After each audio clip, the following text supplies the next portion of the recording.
What's going on here?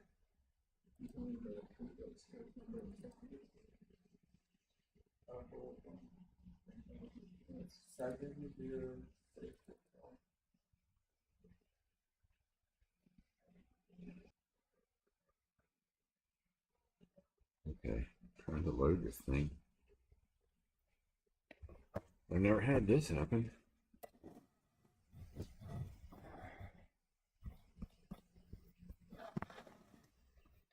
If it doesn't come up in a sec, oh, you're not even on the here. Okay, where's the button? Here. Oh, it's sitting there loading the document. I don't know if it doesn't come up in a second. I'm gonna just let's see. Do I have? I mean,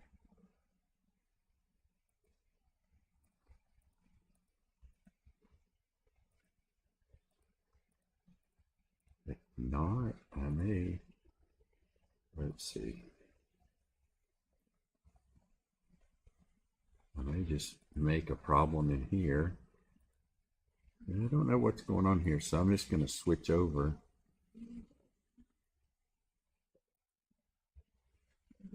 Wait, something's going wrong here. Okay, let's try that.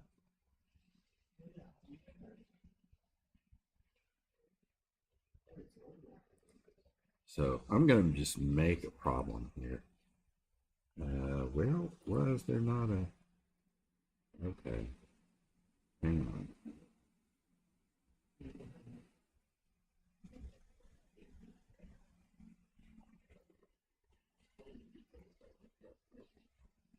Maybe here. What happened? Okay. Maybe here. Sugar. Okay. So you know what I'll do is I think I'll okay, snap to the group. Okay. That's not what I wanted to have happen. Okay, so let's do this. What? Okay. Maybe good. We'll just do that. And then what we'll do is we'll move the point. Okay, hello.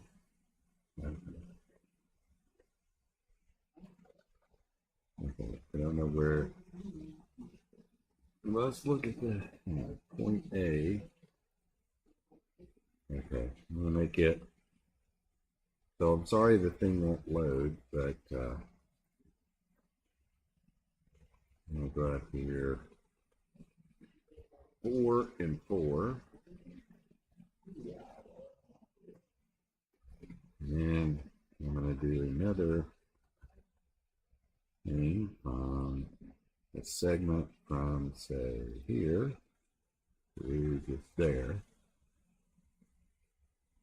That's not what I wanted to happen. And I want to get rid of that one. And then another segment, say from here to there. So now what I'm going to do, let's see, move. Okay, so now, since the thing won't come up, I'm going to make my own problem. And I'll do it with all of this. But you know what? I'm going to even add an extra complexity to it. And we'll do a segment that goes from here to there. And we're going to construct, find the polygon. Okay. Okay, so let's see.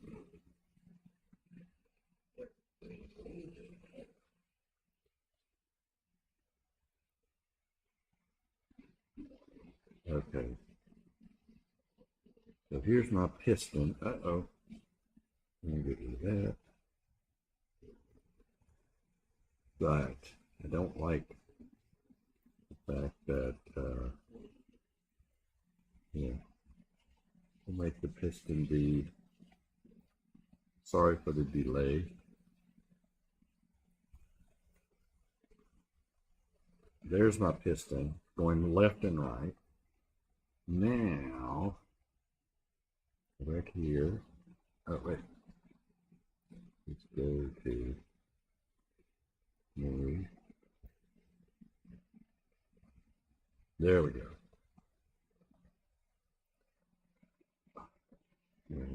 Okay.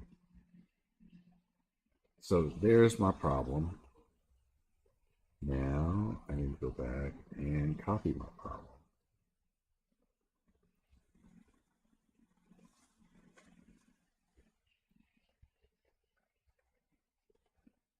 I don't think it never loaded, so let's get rid of that.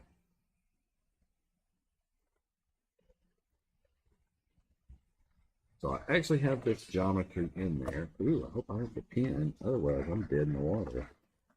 Oh, good.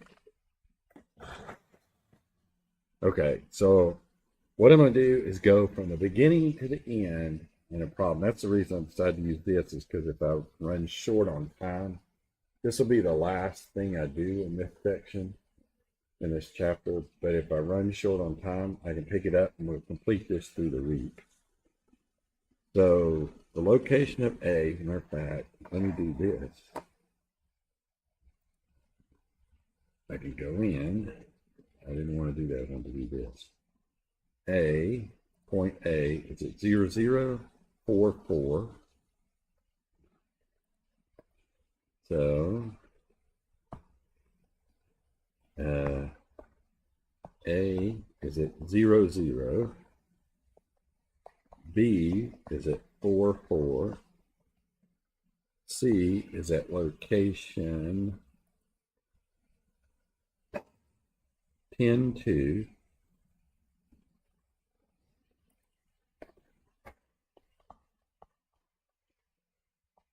D is at location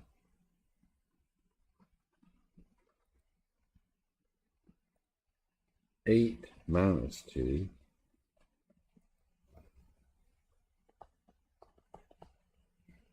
And E, I don't care about F or I or J. That's just drawing the piston. And that's just basically meaning that it goes either right or it goes left. But point E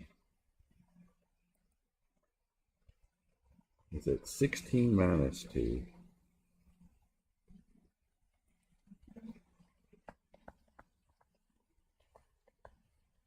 So let's say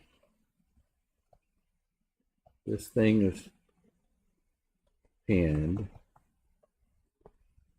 So this thing is pinned. And we're going to say this thing is going right here with an omega equal to, say, 5, just radians per second.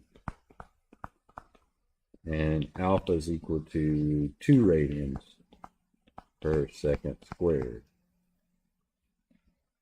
So then the question might be, what's velocity of B, velocity of C, and velocity of E?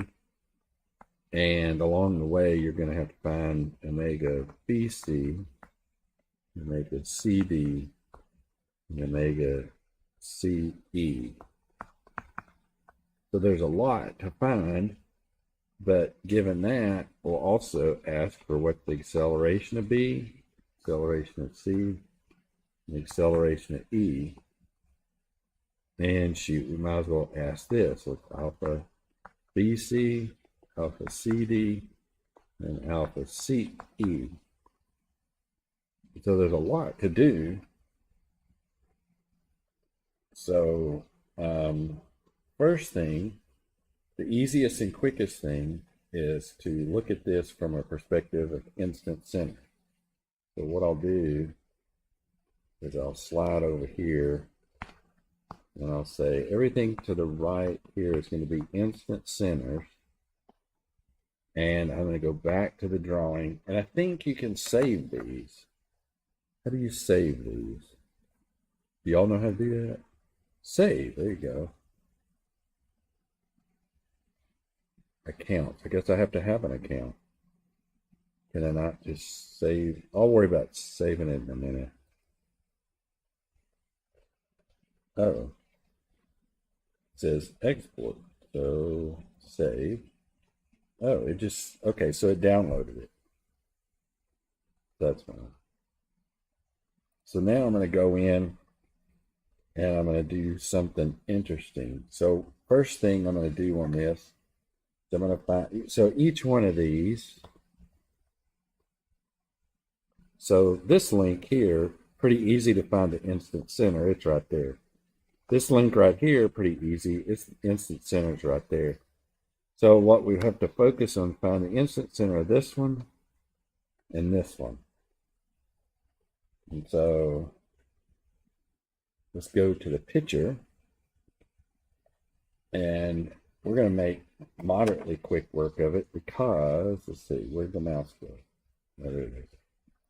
So I just do a line, select 2 points, and then a line, and then select 2 points. Now, the reason I selected those 2 points is this. Here, I'll go back to the picture. I know this. I know that the velocity at C has to either go this way or the other way. It has to be perpendicular to that. So if I were to draw a perpendicular line to this, it would be basically a line that went up like this. I know also this one, I know for a fact it goes like that. And if I were to draw perpendicular, it's the line right here. And wherever these two cross is the instant center. And so they cross obviously right here. And now there's a way. Okay, let me see if I can find, there is a way to put a point there. Let me see if I can put a point there. Let's see. I think it automatically goes, oh no, okay. Hit escape. We're going to go straight to move. Drag. Oh, I want to get rid of K. How do I get rid of that? Just hit delete. So I'm only interested in J. If you're looking real close, so you get closer and closer. I think it did put a point right at the intersection there. So what does that do? No, that's full screen. That has to do it. I don't know if there's a button I can do to view all here.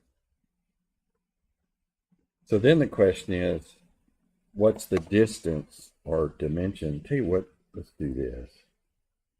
We'll make it a funny dash line, and we'll make it like lightly shaded, and then another funny dash line and lightly shaded too. And so that way it's, yeah, that way they're not part, it's pretty apparent that they're not part of the structure. Somewhere down here, I've already hit more once, so I guess I may have past it. Dimension, dimension, dimension. Lines, points, measure. Here we go. Distance or length. Okay, so here to there. BJ is 19.8. I think I want more digits. So if I go into settings, somewhere in here is the number of dimensions. Okay.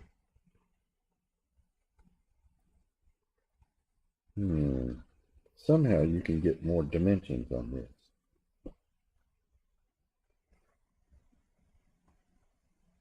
Let me try that again. Oh, there's a zoom to fit right there. Settings. Point capturing, distance, bold. Y'all see? Okay, distance. What does this mean? Oh, what the heck is that? Oh, I don't want to do that.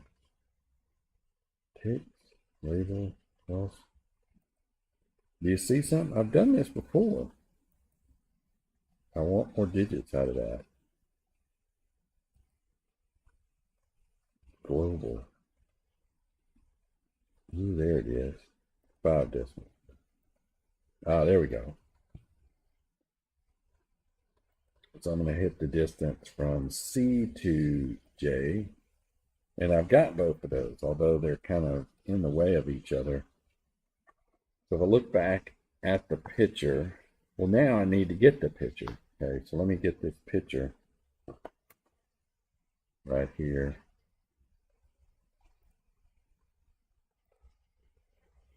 And so now I have this. I'll move back over to my instance center area. Okay, so I know this thing is moving this way at omega equal to, where is it? Omega is equal to 5. And the distance from here to here, I'm even going to make use of it to find the distance of these links. So might as well, distance from A to B, distance from C there. I'll worry about the others a little bit later.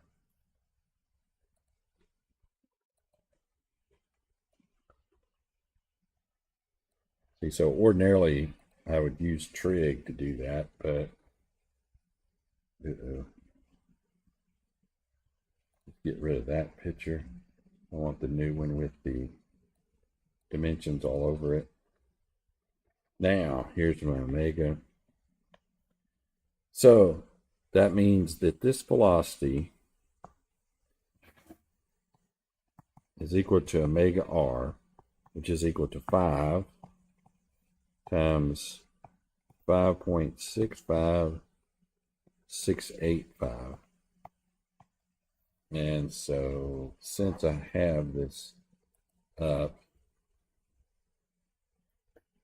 this is 25, 26, 27, something like that.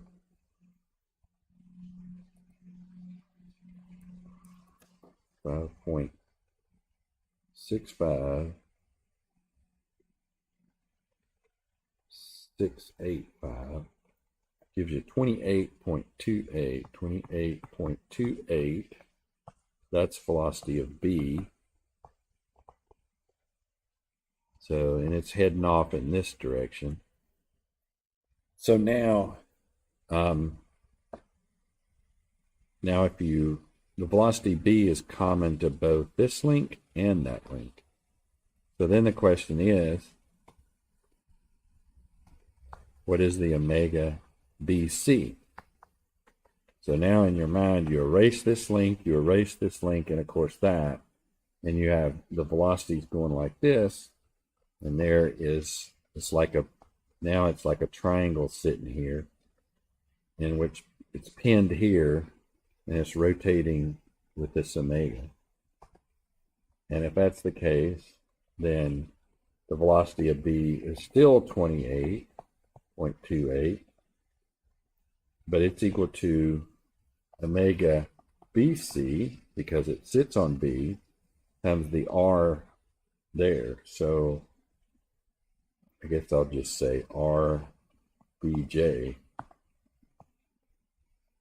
And so what you get is 28.28 equals to omega BC times 19.79899, or the omega BC is equal to 28.28 divided by 19.79899,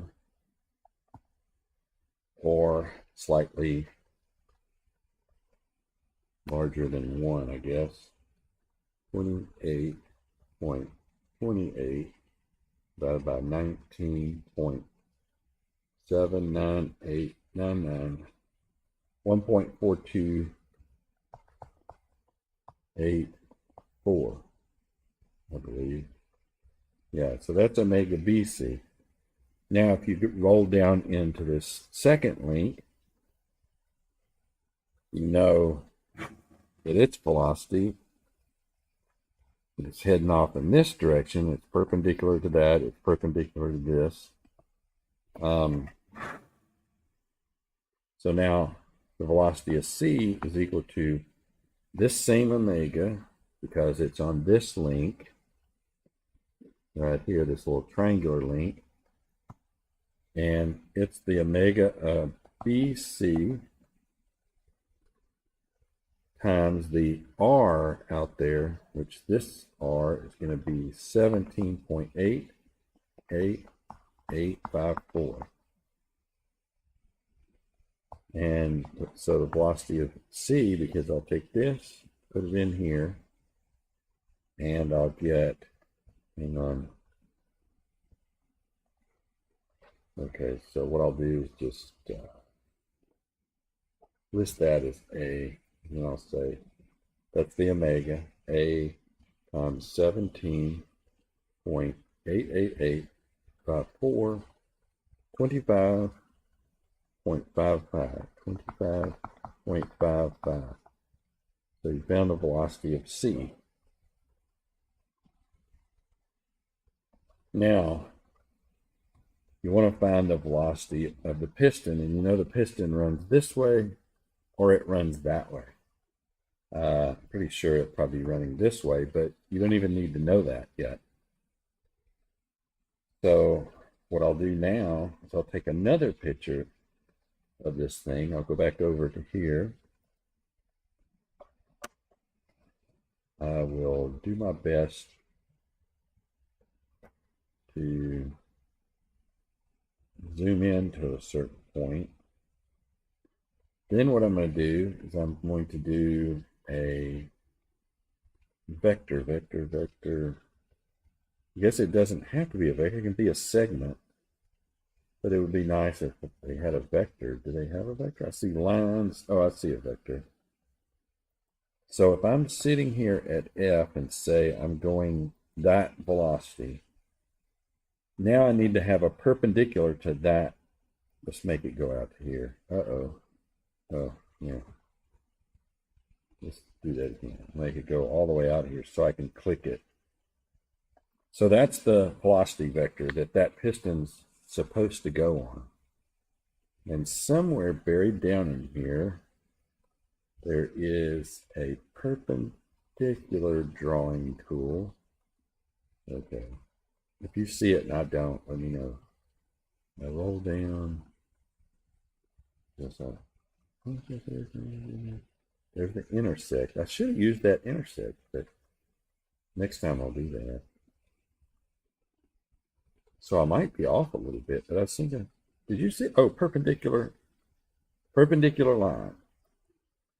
Okay, select perpendicular line and a point.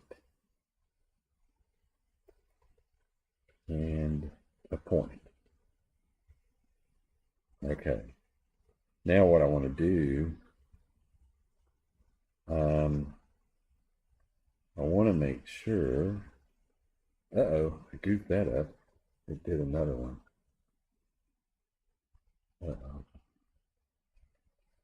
get rid of that. Okay, how do I get rid of that? Get rid of that. Get rid of the M as well. Okay, now I'm just on the move. Okay, so I've got this line right here. I'm going to make it that way. So it's not really there, it's just a measuring.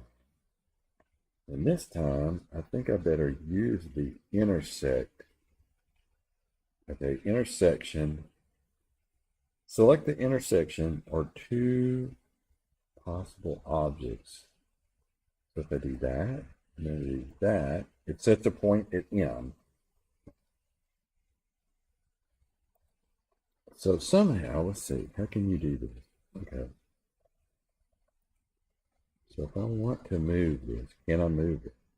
Apparently I can get it somewhat out of the way. And now I'm going to do the distance from, not from L, but from F up to here. And I'll need to do the distance between C and M.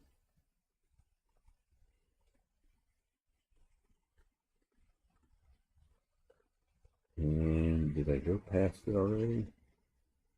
I guess I did. Distance, measuring distance. Oh, there we are. Measuring the distance from C to M. And then I'm going to do the distance between F. Oops. That was not the one I wanted to select. F and M. Uh-oh. What did I do wrong? Okay, distance. Oh, okay. Try it again. Distance. You need to be able to select F and M. There we go. Wait a minute. No, that's correct. E and M. Sorry about that. It's E, the point.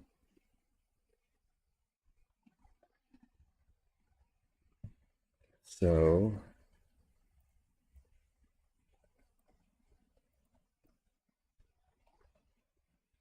in this particular case, let's take a snapshot of this. And what you'll see is I go back over here. I'm down here and I'm looking at trying to find, okay, so I already know this velocity heads off here and its value is VC is equal to 25.55. Now, I really want to know what that one is. And I know it's perpendicular here and it's perpendicular. You run them up and you find the instant center there. So this link appears to be rotating. It appears to be a triangle that is pinned right here. And it's rotating that way. This way right here. So velocity of C is equal to omega of C E times R. Well, this is 25.55 and omega CE is unknown, but R from C to the instant center is that, which is 13.41641. So omega CE is equal to 25.55 divided by 13.41641. R is equal to 25.55 divided by 13.41641. 1.9044.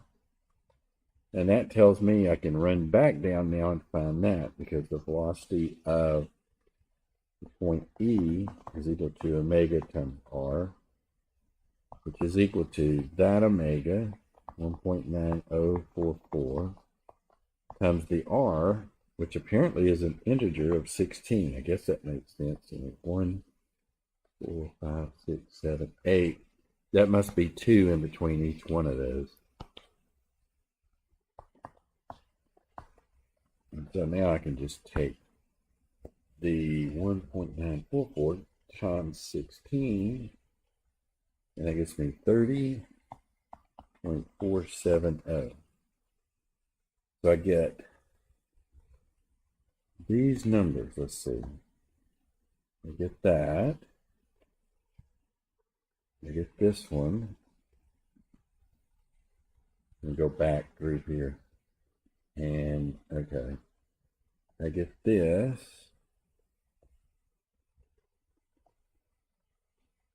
And I'm using these for reference because I'm going to find them a different time. I get this.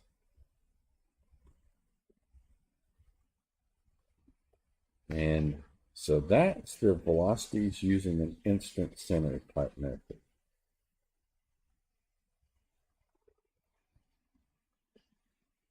So the key is, I made things go faster because I used this drawing. And otherwise, I'd have to use trig to go through and find these distances and everything. So I just wanted to get through this. And I'll start this process, but then today is Monday. And as long as I go to the chiropractor or go to the massage thing, I can do this on Wednesday and Friday as well. So how do we do the remainder of this the other way? So what I'm planning to do is this, and my whole plan was to do, first I'll do an instant center to get the velocity, and that's that box. Second thing, I'm going to do the equations to get the velocity, and I'll check with this. Then there is no instant center for acceleration, so you have to do the equations to get the acceleration. And there's nothing to check with, so I don't have anything to check with, but I can get a sense if I do this, I can copy, you'll see how I can copy that exactly down and sort of mimic that. So it's sort of a interesting way of doing it, and it works. And so with that here, let me go through this, the second phase, and I'll do the equations, but there is no way, I probably won't even be able to complete the link, all links, but so I'll write out my equations. So I have 1 link, 2, 3, and 4 links. So I have 4 links. How am I going to do these?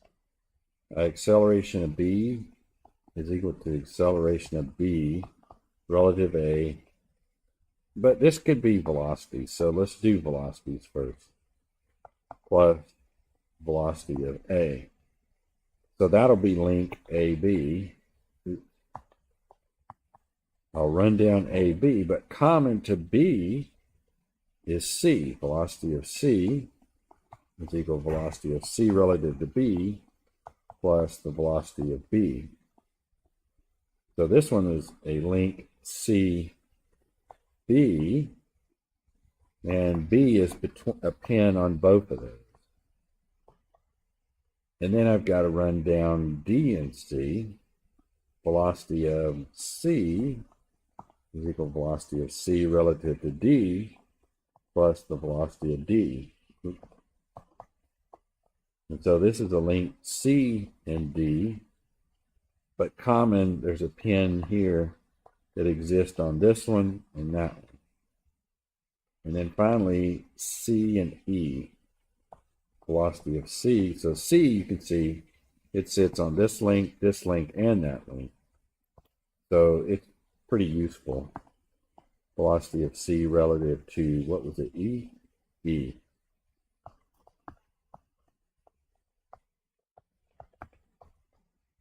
And so here I've got a link C and E, and common to this one, I've got C. So you see I've got two pins that are common that bind things together, B and C. B binds two links together, C binds three of them. And so you've got to write these equations that way.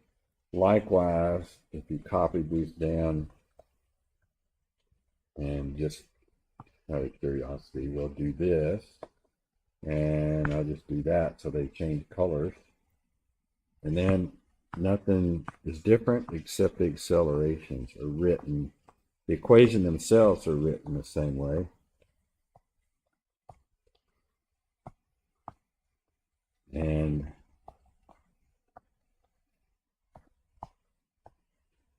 And so what we'll do, I don't even think I'm going to be able to complete much of anything. But what we'll do, we'll head off on the velocities first. We'll go through the 4 sets of equations. I guess we'll start that next time. We'll do this and then compare it to this. So we'll have a check. And then after we do all that, which will take up a lot of space on here, after we do all that, we're going to come back and then turn around and do the acceleration. But what you'll see is the structure that exists here is exactly like the structure that exists there. So believe it or not, I'll be able to take, that's why I want to spend the time to write this equation, put a box around it, and then work that out. Then I'll copy it. You'll realize if I copy and change just a couple of things, I get the acceleration equation out of it. So I want to kind of do that to show the structure. And so I may move things around as we do that, but we're 5 minutes to being done. So I may call it done. And then next time we'll just start off on this part and just do that.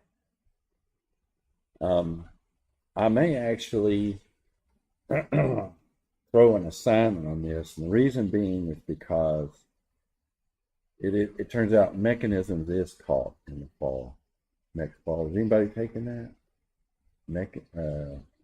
Yeah. Maybe. Oh, is it not there?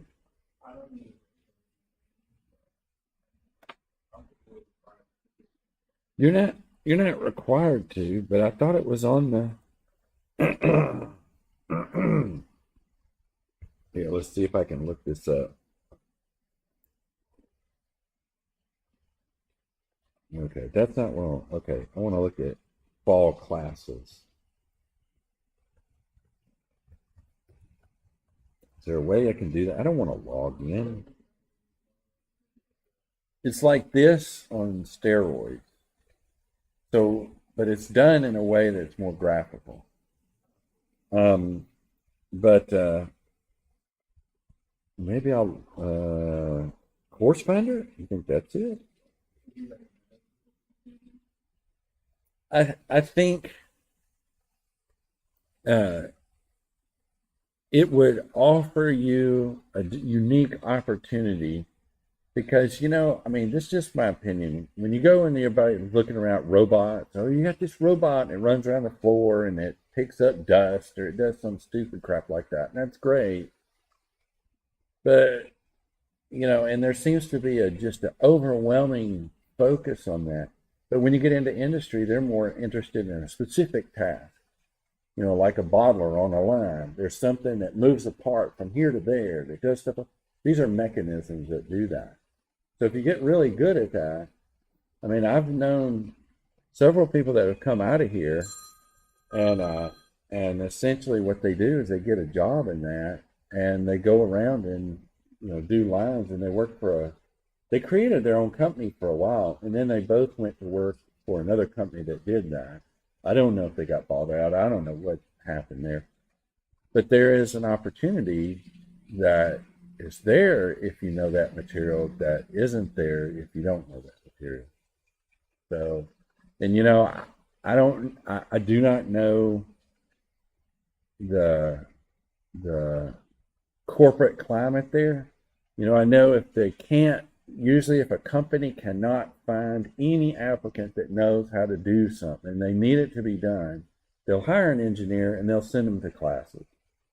But then there are times that if you already know how to do it, that gets you in the door. So if there's 10 applicants for a job or 20, and you have that, and no one else does, but I just don't know. I mean, I know that's a very active area. I mean, look out here at that big, weird looking plant, the robot plant that does the storage of the cold stuff. That's all robotic, but that's not robots that go around and clean up the dust off your floor. I mean, how many times have I seen that? I mean, all they've done in all these years, I've seen these robots, and somebody decided, let's put a vacuum on it. I mean, that's kind of what they've done. So, okay, let me answer that question though. I don't know. Is it offered? I thought it was. Okay, now what happens? Oh, here we go. Okay. It is called, this is what it's called. Yeah. Okay, it's stuck. Oh, no, it's not. Tuesday, Thursday, 9 to 10:50. Yeah, you're not required to do that. That's true. But it does, that is what this is. That's an extension of that. So maybe at Fayetteville it's called, oh, okay. So they're both the same thing. I don't know why they called it that here. I don't know. I don't understand. This is a historical thing. In other words, somebody called it something, and then in order to change it, you have to put it up to a committee, and then the committee says, "Well, why do you change it?" Well, it's not the same thing. Uh, and then the committee is a bunch of people who don't even know anything about engineering, so you've got to argue and convince them that the title needs to be changed. So I think it just was one of those things that no one ever put a anything up to change the title. So I don't know. But there are 36 seats in it, and it apparently is in Corley 269. So anyway, that's that.